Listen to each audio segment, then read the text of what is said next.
This is the first edition of the Womanity Index 2022 to 2025 report that focuses on gender-based violence in Nigeria, Ghana, and Senegal. The report assesses subnational governments' performance on gender-based violence prevention and response. So this is the maiden edition. The next one for GBV domain will be next year in Ghana. So immediately after this, we'll start data collection and the entire process for Ghana, and then we do for Senegal. We want to be able to do sort of like a comparative analysis. Lagos State is ranked as the only state with the highest status on the prevention of gender-based violence, with an allocation of 5.67 billion naira to its Ministry of Women Affairs and Poverty Alleviation. Zamfara State is ranked the lowest on the gender-based violence prevention and response, with a meager 260.30 million naira allocated to the state's Ministry of Women Affairs in 2022. Now we're looking at how many SAC centers do you need per the population.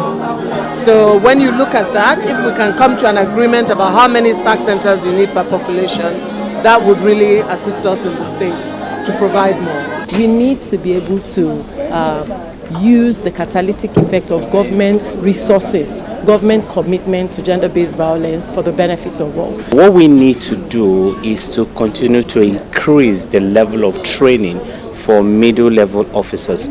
We also need to empower our female officers to take the front role in strategies that are designed to actually counter gender-based violence. We also need to deal with the issue of trust. Stakeholders here say establishing gender-based violence courts with designated judges will speed up justice for victims. Even though there are many states that have laws and policies such as the VAP Act and the Child Rights Act, many population of the state, over 40% of states, are not even aware those laws exist. Access to legal justice is also a problem. Many don't have access to legal advisory services. We also realize that courts are not situated in places that are close enough for people to be able to access. Every state in Nigeria needs a sexual assault referral center, ideally more than one. Every state needs a shelter for women in distress, ideally more than one.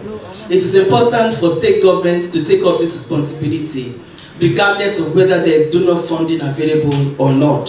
Experts say this report will support the process of strategically engaging duty bearers and relevant stakeholders to ensure the needed changes towards a society that abhors all forms of violence against all persons. Georgina Ndukwezainka, Arise News.